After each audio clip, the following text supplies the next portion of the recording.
Question 21C is a little bit tricky. You've got to have some very good knowledge about the subject, information processes and technology. So let's have a look at it and we'll get discussing it. Right, so first of all it says the verb is explain why a user of the new system can also be considered a participant in the system. Now, the word explain, let's have a look at the definition of the word explain. It says, relate cause and effect, make the relationship between things evident, provide why and or how.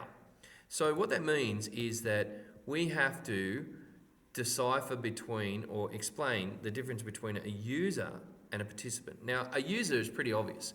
They're using the system, okay? So they're using a system. But if we go back up to the scenario, we can have a look at this and say, okay, the new system will allow drivers to retrieve, update and display their license details on a range of electronic devices. Now, the word retrieve, transmitting and retrieving, displaying, these are information processes.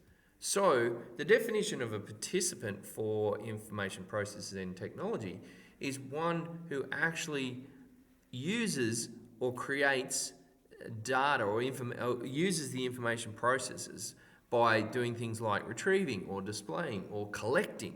So that's why a user of this system is also known as a participant. Now, that's exactly the answer that you would use if you were going to have to explain why a user of the new system can also be considered a participant in the system. Now, if we have a look at the marking guide, we can see that if a person does exactly what I just said, explains why a user of the system can be also considered a participant of the system, they receive 2 marks.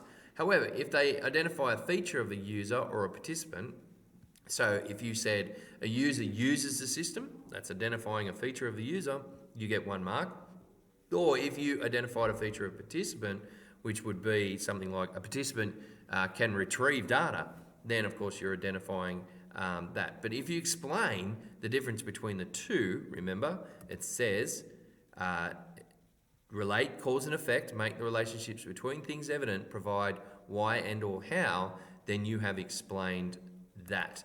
And if we have a look at the sample answer, it says the drivers are users of the new system. They are also considered participants because they carry out the information processes, retrieving, updating license details in the new system. So that's how you would approach question 21C. Hope that helps.